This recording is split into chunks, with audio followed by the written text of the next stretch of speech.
টানা বর্ষণে ঢাকার বেশিরভাগ এলাকায় জলাবদ্ধতা, ৯ ঘণ্টাতেও পানি না নামায় মানুষের ভোগান্তি, আরও বৃষ্টিপাতের পূর্বাভাস। টাকার বিনিময়ে ঢাকা উত্তরের ওয়ার্ড ও থানা আওয়ামী লীগে পদ বিক্রির অভিযোগ, আছে বিএনপি জামাত পরিবারের সদস্যরাও। কোটা সংস্কারের দাবিতে শিক্ষার্থীদের বিক্ষোভ, শাহবাগ মোড় আটকে সমাবেশ, বিভিন্ন এলাকায় সড়ক ও রেলপথ অবরোধ। কোটা আন্দোলন স্বাধীনতা বিরোধী প্রেতাত্মাদের ষড়যন্ত্র, মন্তব্য আইনমন্ত্রীর। গণতন্ত্রের জন্য লড়াইয়ে নামার আহ্বান খসরুর। এবং বৃষ্টির দিনে ক্রেতা শূন্য, বাজারেও চড়া সবজির দাম, ৩০০-তে ঠেকেছে কাঁচামরিচ, চালে বেড়েছে ৪ টাকা, ক্রেতার নাভিশ্বাস। দর্শক, সংবাদ রাতে দেখছিলেন একেএস টিম টিভার সংবাদ শিরোনাম। পুরো সংবাদ জুড়ে আপনাদের সাথে থাকবো আমি কানিজ লাবণী। দর্শক, এবার চলে যাচ্ছি বিস্তারিত সংবাদে। ভোর রাত থেকে ঝুম বৃষ্টিতে সৃষ্ট জলাবদ্ধতা এখনো কাটেনি। কোথাও কোথাও এখনো জমে আছে হাঁটু সমান পানি। সবচেয়ে নাজুক পরিস্থিতি পুরান ঢাকা, ধানমন্ডি, নিউ মার্কেট, মিরপুর, শান্তিনগর, আরামবাগ, মালিবাগ ও মৌচাক এলাকার রাস্তাঘাটের। বাসাবাড়ি, মার্কেট, বিপণী বিতানেও পানি ঢুকেছে। বেলা 11টার পর থেকে বৃষ্টিপাত কমে এলেও এখনো নামেনি পানি, ফলে ভোগান্তির শেষ নেই বাইরে বের হওয়া মানুষের। আবহাওয়া অধিদপ্তর জানিয়েছে, ভোর থেকে 6 ঘন্টায় ঢাকায় 130 মিলিমিটার বৃষ্টিপাত হয়েছে, যা আরও বাড়তে পারে। আরও জানাচ্ছেন নাফিয়া ফারজানা। আষাঢ়ের শেষ, তারপরও ভোর রাত থেকে ঝুম বৃষ্টির কবলে রাজধানী ঢাকা। কয়েক ঘন্টার টানা বর্ষণে তলিয়ে গেছে রাজধানীর পশ্চিম শেওড়াপাড়ার বর্ডার বাজার, দক্ষিণ মণিপুরের মোল্লাপাড়া সহ মিরপুরের বেশিরভাগ এলাকা। কোমর সমান পানিতে প্লাবিত শান্তিনগর, মালিবাগ, রেলগেট, মৌচাক ও মগবাজার। সরকারি ছুটির দিনেও যারা ঘর থেকে বের হয়েছেন, পড়তে হয়েছে বিপাকে। আমি মতিঝিল থেকে এই পর্যন্ত হাইটে আসছি, ওদিকে পানি প্রায় কোমর পানি। সকাল থেকে বৃষ্টির কারণে ভাই সারা রাস্তা জ্যাম পাইছি, যাত্রী পাই নাই, গাড়ির ইঞ্জিনে পানি উঠে গেছে। আমরাও ভুগতেছি, জনগণও ভুগতেছে, প্রচুর পানি, যা বলার বাইরে। যাত্রী কম, রাস্তাঘাটে অনেক পানি কান্দি। নগরীর আজিমপুর, পলাশী, পল্টন মোড়, পুরান ঢাকা, কাউরান বাজার, শাহজাহানপুর, পশ্চিম তেজতুরি বাজার, তেজকুনিপাড়া, ধানমন্ডি সহ রাজধানীর অনেক রাস্তাতেই কোথাও হাঁটু পানি, কোথাও কোমর সমান পানি। পথচারীদের দুর্ভোগের শেষ নেই। অনেক যানবাহন রাস্তায় আটকে রয়েছে, আপনার নষ্ট হয়ে গেছে, ইঞ্জিন নষ্ট হয়ে গেছে, বাস, ট্রাক, প্রাইভেট কার, অনেক রিক্সা, সব গাড়ি নষ্ট হয়েছে। মোটামুটি দোকানের অবস্থা খুব কাহিল দেখা যাইতেছে। পানি কারণে ভাই দোকানই করতে পারতেছি না, খুলতে পারতেছি না, তাই বন্ধ। বিভিন্ন কাজ কাম এটা ওটা বাইরে আনার জন্য মানুষের যাদের বাইর হইতে হয়, তাদের তো ভোগান্তিটা অবশ্যই ভোগ করা লাগে। আবহাওয়া অধিদপ্তর জানিয়েছে, শুক্রবার ভোর থেকে 6 ঘন্টায় ঢাকায় 130 মিলিমিটার বৃষ্টিপাত হয়েছে। আর 24 ঘন্টায় সারা দেশে বৃষ্টিপাত রেকর্ড হয়েছে 309 মিলিমিটার। শনিবার থেকে কমতে পারে বৃষ্টিপাত। এই যে বৃষ্টিপাতের প্রবণতা, এটা হচ্ছে যে আগামীকাল সকাল পর্যন্ত, মানে আজকে সারাদিনে ধারাটা অব্যাহত থাকবে, অথবা অঞ্চলভিত্তিক বৃষ্টিপাতের পরিমাণটা কম বেশি হতে পারে। তবে আগামীকাল থেকে পরবর্তী সময়ে বৃষ্টিপাতের পরিমাণটা তুলনামূলকভাবে কমে আসবে, এবং কমে আসলেও দেশের উত্তরাঞ্চলে, বিশেষ করে রংপুর, ময়মনসিংহ এবং সিলেট বিভাগের বৃষ্টিপাতের যে প্রবণতাটা, এটা অব্যাহত থাকবে। সিলেট, চট্টগ্রাম, কক্সবাজার ও পার্বত্য চট্টগ্রামের পাহাড়ি এলাকাগুলোতে পাহাড় ধসের সতর্ক বার্তা দেয়া হয়েছে। পাহাড়ের নিচে ও আশপাশে বসবাসকারীদের নিরাপদ স্থানে আশ্রয় নেওয়ার জন্য বলা হয়েছে। নাফিয়া ফারজানা, দেশ টিভি, ঢাকা। ভারী বৃষ্টি ও পাহাড়ি ঢলের পানিতে আবারও বন্যা পরিস্থিতির সৃষ্টি হয়েছে সুনামগঞ্জ, জামালপুর ও সিরাজগঞ্জে। তবে মৌলভীবাজার, কুড়িগ্রাম, পঞ্চগড় ও লালমনিরহাটে বন্যার পানি কমতে শুরু করেছে। সহকর্মীদের পাঠানো তথ্য ছবিতে ফারজানা ইসলামের ডেস্ক রিপোর্ট। 24 ঘন্টায় সুরমা নদীর পানি 41 সেন্টিমিটার বৃদ্ধি পেয়ে সুনামগঞ্জের 16 ঘর পয়েন্টে বিপদসীমার 26 সেন্টিমিটার উপর দিয়ে প্রবাহিত হচ্ছে। পাহাড়ি ঢলের পানিতে তলিয়ে গেছে সুনামগঞ্জ তাহিরপুর সড়ক, বন্ধ যান চলাচল। সরকারের কাছে আবেদন, আমরা এই পানি যাতে না আইয়ে এক মাসের ভিতরে, আষাঢ় মাসের ভিতরে 3 বার পানি হয়ে গেছে। বৃষ্টি এমন ভাবে বৃষ্টি নামে যে বৃষ্টির কারণে ঘর থেকেও বারণ জানা। জামালপুরের বাহাদুরাবাদ ঘাট পয়েন্টে যমুনার পানি 4 সেন্টিমিটার বৃদ্ধি পেয়ে বিপদসীমার 55 সেন্টিমিটার উপর দিয়ে প্রবাহিত হচ্ছে। 35 ইউনিয়নে দেখা দিয়েছে শুকনো খাবার, সুপেয় পানির তীব্র সংকট। সিরাজগঞ্জে যমুনার পানিও বেড়েছে। জেলার বন্যা পরিস্থিতির আরও অবনতি হয়েছে। মৌলভীবাজারে বন্যা পরিস্থিতি ধীরে ধীরে উন্নতি হলেও কমছে না ভোগান্তি। টানা 24 দিনের বন্যায় নষ্ট হয়েছে ৬,৭৩৪ হেক্টর জমির ফসল, ডুবে গেছে পুকুর ও মাছের ঘের। ব্রুড মাছ ছিল এবং ফোনা মাছ ছিল। ফোনা প্রায় 3 থেকে 4 লক্ষ ফোনা আসিল, ফোনাগুলো সব চলে গেছে। এই ফোনার আনুমানিক মূল্য হবে প্রায় 3 থেকে 3.5 লক্ষ টাকা। আমরা পানির অবস্থা খুব করুণ অবস্থা হয়ে গেছে। এই পানিতে যাতায়াত করা, পানি খুব নোংরা। আমরা ঘরে দ্বারে পানি 2বার এসেছে, আমরা বন্যা বেশিয়ে দিতেছি, আমরা থাকার কোনো জায়গা নাই।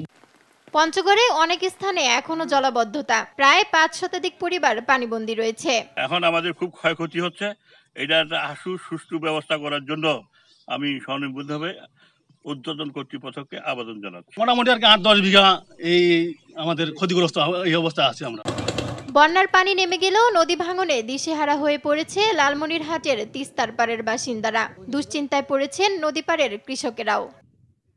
কুড়িগ্রামে বন্যা কবলিত 4 শতাধিক শিক্ষা প্রতিষ্ঠান বন্ধ রয়েছে।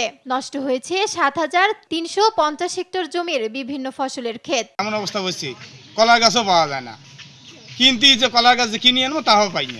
বন্যায় বাড়ি ঘর, পাকের ঘর পর্যন্ত আমার ডুবে গেছে।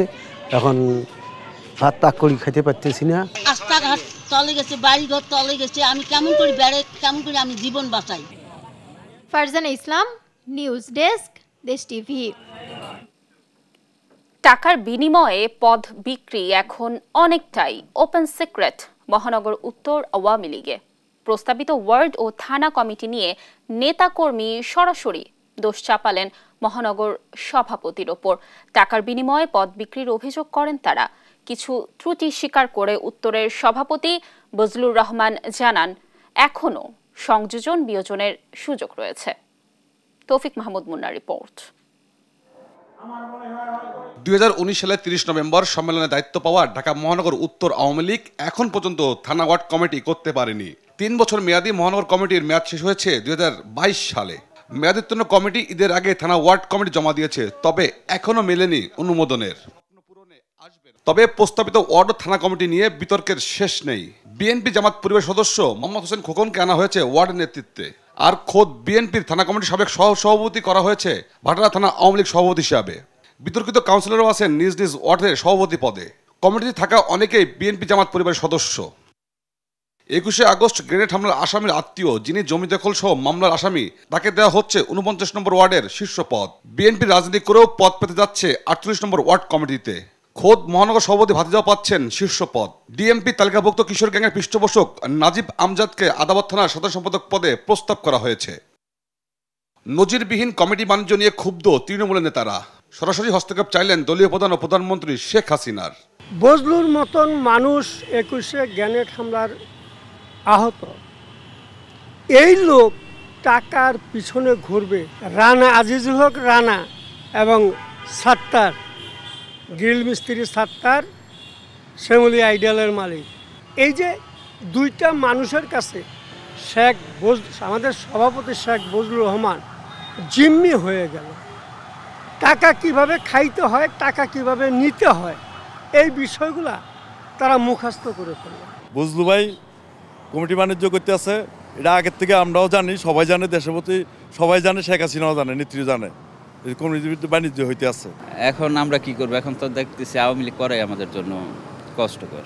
খিলখিয়া থানা, উত্তরা পূর্ব পশ্চিম সব থানাতেই আমরা দেখতে পাচ্ছি যে আসলে কমিটি বাণিজ্য হচ্ছে। নগরের সিনিয়র নেতৃবৃন্দ আছে, ওনারা যদি টাকা খেয়ে ভাটারা থানা ইসরাফিল সাহেবকে সভাপতি করে ফেলে, তাহলে তো আমরা এটা মেনে নেব না। কমিটি গঠনে কিছুটা দোষ ত্রুটি স্বীকার করলেন মহানগর সভাপতি।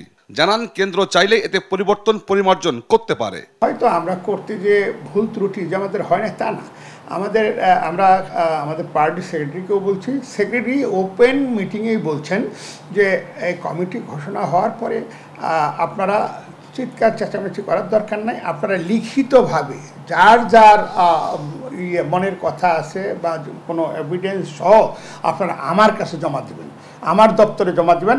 আমরাও বলছি যে তারা সংযোজন বিয়োজন করার ক্ষমতা রাখেন। নবীন প্রবীণ ত্যাগীদের নিয়ে ওয়ার্ড থানা কমিটি করার দাবিও করেন উত্তরের সভাপতি। তৌফিক মাহমুদ মুন্না, দেশ টিভি, ঢাকা। বাংলা ব্লকেটের পর আসছে নতুন কর্মসূচি। শনিবার সন্ধ্যা ৬টায় পরবর্তী কর্মসূচির ঘোষণা দিবে কোটা সংস্কার আন্দোলনকারীরা। এর আগে শুক্রবার ঢাকা বিশ্ববিদ্যালয়ের কেন্দ্রীয় লাইব্রেরির সামনে থেকে বিক্ষোভ মিছিল নিয়ে শাহবাগ অবরোধ করে শিক্ষার্থীরা।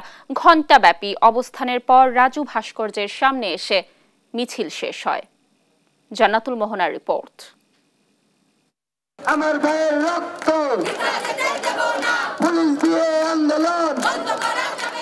বৃহস্পতিবার সারা দেশের বিভিন্ন স্থানে ব্লকেট কর্মসূচিতে আইনশৃঙ্খলা বাহিনীর সাথে সংঘর্ষে আহত হয় অন্তত ৩০ জন শিক্ষার্থী। এর প্রতিবাদে কোটা বৈষম্য নিরসনে এক দফা দাবিসহ শুক্রবার ঢাকা বিশ্ববিদ্যালয়ের কেন্দ্রীয় লাইব্রেরির সামনে থেকে বিক্ষোভ মিছিল নিয়ে ক্যাম্পাস প্রদক্ষিণের পর শাহবাগ অবরোধ করেন কোটা সংস্কার আন্দোলনকারীরা। আন্দোলনকারীদের উপর হামলাকে নেক্কারজনক ঘটনা বলে জানান শিক্ষার্থীরা। ১ ঘণ্টা ব্যাপী শাহবাগে অবস্থানের পর রাজু ভাস্কর্যের সামনে এসে শেষ হয় মিছিল। এবং আশা করি সরকার খুব দ্রুত আমাদের দাবিতে সাড়া দিয়ে আমাদের সাথে কথা বলবে। তাদের বিরুদ্ধে আমাদের অবস্থান, আমরা সকলকে একসাথে নিয়ে মাঠে নামব। আমাদের ভাইদের উপর, বোনদের উপর পুলিশের যে হামলা হয়েছে, সেই হামলার প্রতিবাদে আজকে আমরা ঢাকা বিশ্ববিদ্যালয়ের শিক্ষার্থী সেন্ট্রাল লাইব্রেরির সামনে থেকে আজকে শাহবাগে সমবেত হয়েছি। তাদের জবাব দিতে হবে, এই হামলার কারণ বলতে হবে এবং এই হামলার দায় প্রশাসককে নিতে হবে। এবার বাংলা ব্লকেটের মতো অভিনব কর্মসূচি আনার পরিকল্পনা চলছে বলে জানান সমন্বয়কারীরা। বিভিন্ন বিশ্ববিদ্যালয়ের সমন্বয়কারীদের সঙ্গে আমরাও সমন্বয় করব এবং তারপর আমরা নতুন একটি অভিনব কায়দায় কিভাবে আমরা আমাদের কর্মসূচিকে এগিয়ে নেব, সেজন্য আমরা সকলের সাথে সমন্বয় করব। শনিবার সন্ধ্যা ৬টায় ঢাকা বিশ্ববিদ্যালয়ের কেন্দ্রীয় লাইব্রেরির সামনে থেকে পরবর্তী কর্মসূচি ঘোষণা করবে কোটা সংস্কার আন্দোলনকারীরা। জান্নাতুল মোহনা, দেশ টিভি, ঢাকা। শুক্রবারও সারা দেশের বিভিন্ন সড়ক ও রেলপথ অবরোধ করে কোটা সংস্কার আন্দোলনকারীরা। সড়কে মহাসড়কে বিক্ষোভ মিছিলে ঢল নামে শিক্ষার্থীদের। বিকেলে রাজশাহীতে রেল লাইন অবরোধ করে কোটা বিরোধীরা। সহকর্মীদের তথ্যচিত্রে শুভশ্রী রায়ের ডেস্ক রিপোর্ট। পূর্ব ঘোষিত কর্মসূচি অনুযায়ী শুক্রবারও সড়ক মহাসড়কে জড় হতে থাকেন শিক্ষার্থীরা। স্লোগানে দাবি কোটা বাতিলের।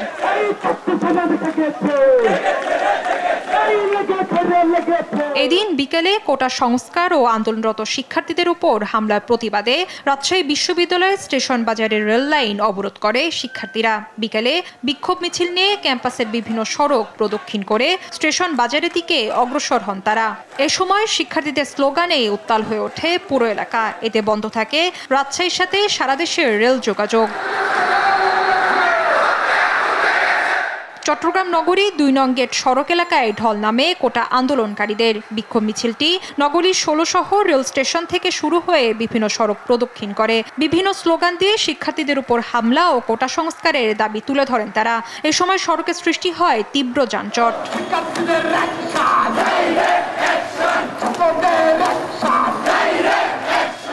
একই দাবিতে ময়মনসিংহে বিক্ষোভ মিছিল সমাবেশ করেছে আন্দোলনকারীরা। বিকেলে আনন্দমোহন কলেজ থেকে বিক্ষোভ মিছিল নিয়ে নতুন বাজার হয়ে গাঙ্গিনারপাড় মোড়ে সমাবেশ করে চাকরি প্রার্থীরা। এ সময় কোটা পদ্ধতি সংস্কার না হওয়া পর্যন্ত আন্দোলন চালানোর ঘোষণা দেন শিক্ষার্থীরা।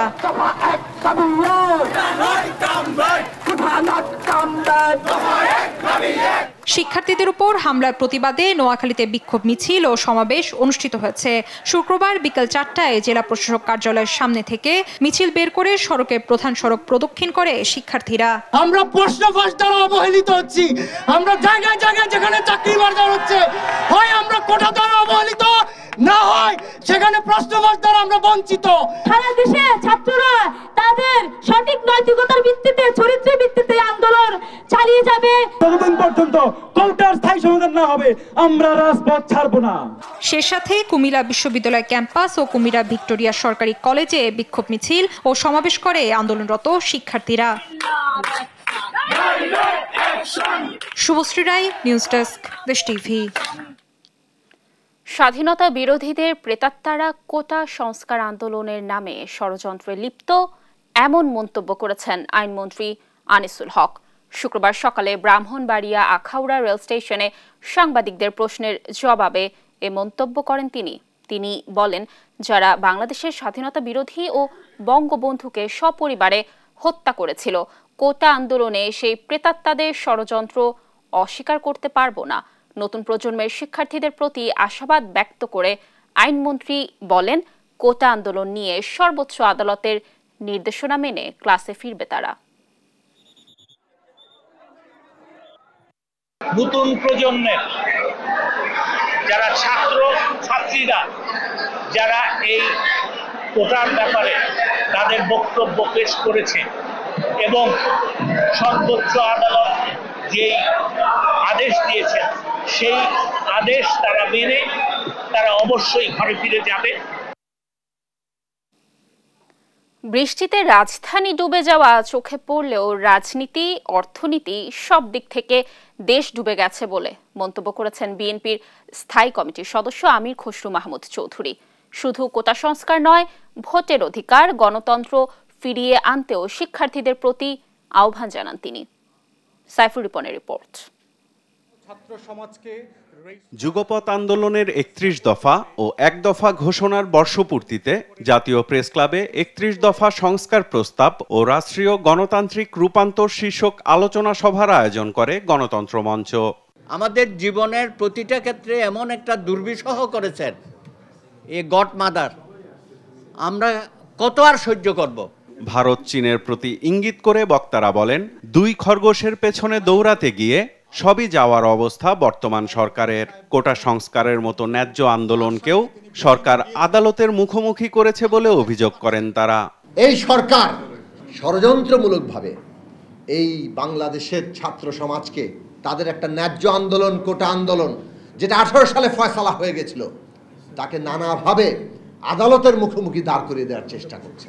ভারত থেকে যেমন কিছু আনতে পারেন নাই, তারা চীন থেকেও তাদের প্রত্যাশা মতন কোনো কিছুই বাস্তবে তারা আনতে পারেন নাই। প্রধানমন্ত্রী তিনি ২ খরগোশের পিছনে দৌড়াতে যেয়ে তার আমছালা দুটোই এখন কিন্তু যাবার জোগাড় হয়েছে। নাগরিক ঐক্যের সভাপতি মাহমুদুর রহমান মান্না বলেন, চলমান লড়াইয়ে বিজয়ী হতে হলে সবাইকে একসাথে দাঁড়াতে হবে।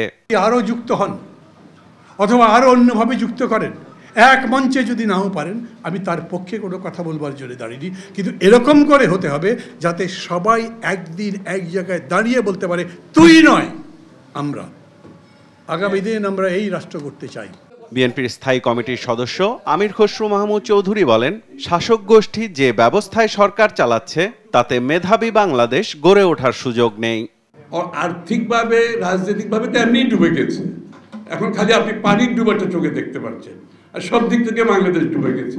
তারা যেভাবে সরকার চালাচ্ছে, যেভাবে ব্যবস্থা চালাচ্ছে, কোটা ব্যবস্থা সহ, তাহলে আগামী দিনে মেধাবী বাংলাদেশের কোনো সুযোগ নেই, বাংলাদেশকে সামনের দিকে দিয়ে যাওয়ার কোনো সুযোগ থাকবে না। আমি ছাত্রদের একটি অনুরোধ করব, তারা যেভাবে কোটার জন্য লড়াই করছে, তাদের ভোটের জন্য তাদেরকে লড়াই করতে হবে, গণতন্ত্রের জন্য তাদেরকে লড়াই করতে হবে। বর্তমান সরকারের পতনের মধ্য দিয়ে জনগণ কিভাবে অধিকার ফিরে পাবে তার ব্যবস্থাপনা যুগপথের ৩১ দফায় রয়েছে বলেও দাবি করেন আমির খসরু মাহমুদ চৌধুরী। এই ৩১ দফার মধ্যে সেটা দেওয়া হয়েছে। সাইফুল রিপন, দেশ টিভি, ঢাকা।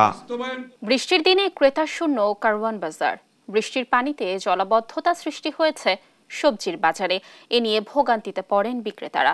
বেড়েছে সবজির দামও। কাঁচামরিচ কিনতে কেজিতে গুনতে হচ্ছে 240 টাকা, আর চালের দাম কেজিতে বেড়েছে 2 থেকে 4 টাকা। ইফতেখার রেজার রিপোর্ট। বাজারে দীর্ঘদিন যাবৎ নিত্যপণ্যের উচ্চ মূল্যের কারণে নাকাল সাধারণ মানুষ। বিভিন্ন এলাকায় বৃষ্টি ও বন্যা পরিস্থিতির কারণে আরও ঊর্ধ্বমুখী। এ সপ্তাহে সব ধরনের চালের দাম কেজিতে বেড়েছে 2 থেকে 4 টাকা। মূল্যবৃদ্ধির জন্য মিলার ও ব্যবসায়ী সিন্ডিকেটকে দুষছেন খুচরা বিক্রেতারা। যেমন মিনিকেটটা আমরা আগে বিক্রি করতে মনে করেন যে 62 থেকে 65 টাকা, এখন মিনিকেটটা মনে করেন 68 থেকে 70 টাকা বিক্রি করতে হয়। এভাবে প্রতিটা চালের দামই মনে করেন কেজিতে 2 টাকা, 3 টাকা, 4 টাকা করে বাড়ছে। যে জায়গায় আগে 3 কেজি চাল কিনতে পারতো, এখন তার 1 কেজি কিনতে হয়, কষ্ট হচ্ছে। দাম কেন বাড়তেছে এটা কি অদৃশ্য হাত রয়েছে জানি না। আবারও বাড়ছে মুরগির দাম। 10 থেকে 20 টাকা বেড়ে ব্রয়লার মুরগি প্রতি কেজি 180 টাকা এবং সোনালিকা 300 থেকে 310 টাকায় বেচাকেনা চলছে। সাদা ও লাল ডিমের হালি 44 ও 48 টাকা, আর ইলিশ মাছ বিক্রি হচ্ছে 2000 টাকার উপরে। সাধারণ ক্রেতা হিসেবে 180 টাকা ব্রয়লার মুরগি কিনে খাওয়ার মতো আসলে এটা কিন্তু অনেক বেশি হয়ে যায়। ছাত্রদল আন্দোলন চলছে, আবার এখন গাড়ি ঘোড়া বন্ধ, বৃষ্টির কারণে গাড়ি মাল আসতে পারে না, এর জন্য দাম বাড়তে। আমাদের পক্ষে তো এখন ইলিশ খাওয়া সম্ভব না, ইলিশ এখন স্বর্ণের মতো হয়ে গিয়েছে, এগুলো আমাদের পক্ষে সম্ভব না, আমরা শুধু দেখেই যাব। নতুন করে না বাড়লেও তেল, চিনি, ডাল সহ বেশিরভাগ নিত্যপণ্যের দাম চড়া বলে জানান ক্রেতারা। আমরা যারা সাধারণ পরিবার যারা আছি প্রত্যেকেরই কষ্টদায়ক অবস্থানের মধ্যে আছে। সাধারণ জনগণের জন্য খুবই কষ্টকর ব্যয়বহুল, যা তাদের ক্রয় ক্ষমতার বাইরে চলে গেছে। আর বৃষ্টিতে ড্রেনের পানি উপচে কারওয়ান বাজারে সবজি বাজার সয়লাব, এতে দোকানে বসতে পারেননি বেশিরভাগ বিক্রেতা। দু একজন ক্রেতা এলেও বাজারে এমন জলাবদ্ধতায় ক্ষোভ জানান তারা। মানে ড্রেন যদি ঠিক মতো থাকতো, নালা পরিষ্কার, তাহলে তো পানি থাকতো না, আমরা কিনতে সুবিধা হতো। পরে হাঁটুর উপরে পানি, আসতে অনেক কষ্ট হচ্ছে, যাওয়া আসা, তারপরে এরপরে তো আবার শরীর চুলকাবে, স্বাস্থ্যের একটা ঝুঁকি আছে। বাজারে কাঁচামরিচ বিক্রি হচ্ছে 240 টাকা দরে, আর গাজর 180 ও বেগুন 100 টাকায় বেচাকেনা হচ্ছে। প্রতিদিনের যে ইনকাম হিসাবে আপনার সবজির যে দাম, এটার সাথে কোনো সমঝোতা নেই। বাজারে আমদানি বেশি হলে দাম কম, আমদানি কম হলে দাম একটু বাড়বেই, আমদানির উপরে সবকিছু। এছাড়া খাসির মাংস 1200 এবং গরুর মাংস 750 টাকায় বিক্রি হচ্ছে। ইফতেখার রেজা, দেশ টিভি, ঢাকা। বিসিএস সহ অন্যান্য চাকরি পরীক্ষায় প্রশ্নপত্র ফাঁসে সংশ্লিষ্টতার অভিযোগে গ্রেফতার হয়েছেন পিএসসির উপপরিচালক আবু জাফর। তিনি কারাগারে থাকলেও তার স্ত্রীর নামে গড়ে তোলা প্রতিষ্ঠান জ্যোতি কমার্শিয়াল সেন্টার চলছে বহাল তবিয়তেই। পিএসসির কর্মকর্তা কিভাবে চাকরি প্রস্তুতির কোচিং সেন্টার চালান, সরেজমিনে তদন্তে দেশ টিভি টিম। রমরমা কোচিং ব্যবসায় প্রশ্ন উঠেছে, এই সেন্টারের মাধ্যমেই কি প্রশ্ন ফাঁসের চক্র চালান জাফর? মাহমুদ হাসানের 2 পর্বের ধারাবাহিকের আজ দেখুন প্রথম পর্ব। ক্যামেরায় ছিলেন উজ্জ্বল হোসেন। আবু জাফর কর্মরত আছেন বিপিএসসির উপপরিচালক হিসেবে। সম্প্রতি বিসিএস সহ অন্যান্য চাকরি পরীক্ষার প্রশ্ন জালিয়াতিতে সংশ্লিষ্টতার অভিযোগে গ্রেপ্তার হন তিনি। এখন রয়েছেন কারাগারে। পাবলিক সার্ভিস কমিশনের এ কর্মকর্তা কারাগারে থাকলেও তার স্ত্রীর নামে গড়ে তোলা প্রতিষ্ঠান জ্যোতি কমার্শিয়াল সেন্টার চলছে বহাল তবিয়তেই। নাম কমার্শিয়াল সেন্টার হলেও আদতে এটি একটি কোচিং সেন্টার, যেখানে সরকারি চাকরির প্রস্তুতির কোর্স করানো হয়। সরকারি নিয়োগে দেশের একমাত্র স্বায়ত্তশাসিত প্রতিষ্ঠানের কর্মকর্তা কিভাবে চাকরি প্রস্তুতির কোচিং সেন্টার চালান, তার সরজমিন তদন্তে দেশ টিভির ক্যামেরা জ্যোতি কমার্শিয়াল সেন্টারে। জানা গেল 1995 সাল থেকে স্ত্রী শিরিন আক্তার জ্যোতির নামে এই সেন্টারটি চালাচ্ছেন পিএসসির উপপরিচালক আবু জাফর। আবু জাফর হলো ওনার এই শিরিন আক্তারের স্বামী, উনি শিরিন আক্তার, আমরা এখানে কাজ করি। উনিও এরকম খণ্ডকালীনই আসে আর কি, তো একেবারে ফুললি এখানে ওনার তো অফিস আছে, ওনার অফিস করে মাঝে মধ্যে আসেন এইভাবে আর কি। আমি যতটুকু জানি উনি একজন উপপরিচালক। তা তো অবশ্যই ডিডি। 70,000 টাকায় ভাড়া নেয়া অফিসে শিক্ষার্থী প্রায় 200। কর্মকর্তারা জানালেন সাপ্তাহিক ছুটির দিনে ক্লাস নেন সেন্টারটির পরিচালক আবু জাফর ও তার স্ত্রী জ্যোতি। আবু জাফর উনি এখানে আসেন কখন? উনি খুব কম আসেন, চাকরি করে। আবু জাফর সাহেব আসেন পিএসসির প্রশ্ন ফাঁসে জড়িত থাকার অভিযোগে গ্রেপ্তার কর্মকর্তার রমরমা এই কোচিং ব্যবসা নিয়ে উঠেছে প্রশ্ন। তাহলে কি এই কোচিং সেন্টারের মাধ্যমে প্রশ্ন ফাঁসের চক্রটি চালাতেন তিনি? শিক্ষক আছে, সবাই সরকারি জব করে, এরা এসে 1 ঘন্টা 2 ঘন্টা ক্লাস নিয়ে চলে। তাও এখানে স্টুডেন্ট ছিল, তারা এখন চাকরি পেয়েছে, এরা এখানে এসে ক্লাস নেয়। হ্যাঁ, এখানে পড়াশোনা করলে চাকরি পাওয়া নিশ্চিত। আচ্ছা, উনি তো আর তৃতীয় বা চতুর্থ শ্রেণীর কর্মকর্তা না, উনি এখানে আসেন ক্লাস নিতে। পরীক্ষার কোশ্চিন কি ওনার পক্ষ থেকে আসে? না, এই শিক্ষকরাই করে নাকি। পিএসসির কর্মকর্তা আবু জাফরের এই কোচিং সেন্টারের তত্ত্বাবধায়কের সঙ্গে কথার ফাঁকে বেরিয়ে আসে প্রশিক্ষকদের তালিকা, যা দেখে চোখ চড়ক গাছ এই প্রতিবেদকের। চমকপ্রদ সেই তথ্য থাকছে পরের পর্বে। মাহমুদ হাসান, দেশ টিভি, ঢাকা। এবার কোটি টাকা ভ্যাট ফাঁকির অভিযোগ উঠেছে ছাগলকাণ্ডে আলোচিত সাদিক অ্যাগ্রোর বিরুদ্ধে। প্রতিষ্ঠানটির 4টি আউটলেটে বিক্রি কম দেখিয়ে ভ্যাট ফাঁকি দেওয়ার তথ্য প্রমাণ পেয়েছে জাতীয় রাজস্ব বোর্ডের ভ্যাট অনুবিভাগ। তাদের গোয়েন্দা সেলের তদন্ত শেষে ব্যবস্থা নেওয়া হবে বলে জানিয়েছেন কর্মকর্তারা। আর টিআইবি বলছে, কর ফাঁকি বন্ধে সরকারের আরও কঠোর পদক্ষেপ দরকার। নুপুর মাহমুদের রিপোর্ট। একের পর এক অভিযোগ আসছে আলোচিত সাদিক অ্যাগ্রোর বিরুদ্ধে। এবার প্রতিষ্ঠানটির বিরুদ্ধে কর ফাঁকির অভিযোগে তদন্তে নেমেছে জাতীয় রাজস্ব বোর্ড। সাদিক অ্যাগ্রোর 4টি আউটলেটে বিক্রয় ও মূসক সংক্রান্ত দলিলাদি জব্দের পর প্রাথমিকভাবে বড় অঙ্কের ভ্যাট ফাঁকির প্রমাণ পেয়েছে তারা। কর্মকর্তারা জানান 2019 সালের 1 জুলাই থেকে চলতি বছরের জুন পর্যন্ত 4টি আউটলেটে কেনাবেচা হয়েছে প্রায় 15 কোটি 84 লাখ টাকা, কিন্তু ভ্যাট রিটার্নে কম দেখানো হয় প্রায় 10 কোটি টাকা। এর মাধ্যমে তারা ভ্যাট ফাঁকি দিয়েছে প্রায় 1 কোটি 32 লাখ টাকা। সবচেয়ে বেশি ফাঁকি দিয়েছে তেজগাঁও লিংক রোডের আউটলেটে। এ নিয়ে বড় পরিসরে তদন্ত চলছে জানিয়ে কর্মকর্তারা জানান, সব তথ্য প্রমাণ হাতে নিয়ে আইনি ব্যবস্থা নেওয়া হবে। কেন্দ্রীয় গোয়েন্দা সেলই এটার তদন্ত করবে এবং তারাই ব্যবস্থা নেবে। এনবিআর এ যোগাযোগ করলে ফান্ডটা জানতে পারবেন। সিআইসিতে আছে ওটা, হ্যাঁ, কেন্দ্রীয় গোয়েন্দা সেল। এদিকে কর ফাঁকি একটি বড় দুর্নীতি উল্লেখ করে টিআইবি বলছে, সরকারের সদিচ্ছা পারে এমন অনিয়ম বন্ধ করতে। সাদিক অ্যাগ্রো কিন্তু বিচ্ছিন্ন ঘটনা নয়, আরও অনেকেই এই ধরনের অনিয়মের মাধ্যমে ব্যবসা বাণিজ্য করছেন এবং সেটা করছেন কিন্তু শুধু এককভাবে করছেন না, এর সাথে কিন্তু যোগসাজশকারী আছে, রাজনৈতিক ক্ষমতা আছে, প্রশাসনিক ক্ষমতা, এই যে ত্রিমুখী আতাত, সেটির কারণে এটা করছেন। কাজে এটাকে নিয়ন্ত্রণ করতে না পারলে এটাকে আরও বেশি বিকশিত দেওয়া হবে এবং সেটার দিকে আমরা ধাবিত হচ্ছি। সাদিক অ্যাগ্রো মোহাম্মদ ইমরান হোসেন, কর অঞ্চল 6, সার্কেল 131-এর করদাতা। নূপুর মাহমুদ, দেশ TV, Dhaka. New Eskaton welfare সোসাইটির বার্ষিক সাধারণ সভা অনুষ্ঠিত হয়েছে। শুক্রবার সন্ধ্যায় ঢাকা ক্লাবের হামিদুর রহমান সিনহা লাউঞ্জে এক অনুষ্ঠানের আয়োজন করে সংগঠনটি। অনুষ্ঠানে বক্তারা সামাজিক নিরাপত্তার জন্য সবাইকে একসাথে কাজ করার আহ্বান জানান। স্কাটন এলাকাকে কিভাবে এগিয়ে নেওয়া যায় তা নিয়ে পরামর্শ দেন নিউ স্কাটন ওয়েলফেয়ার সোসাইটির সদস্যরা।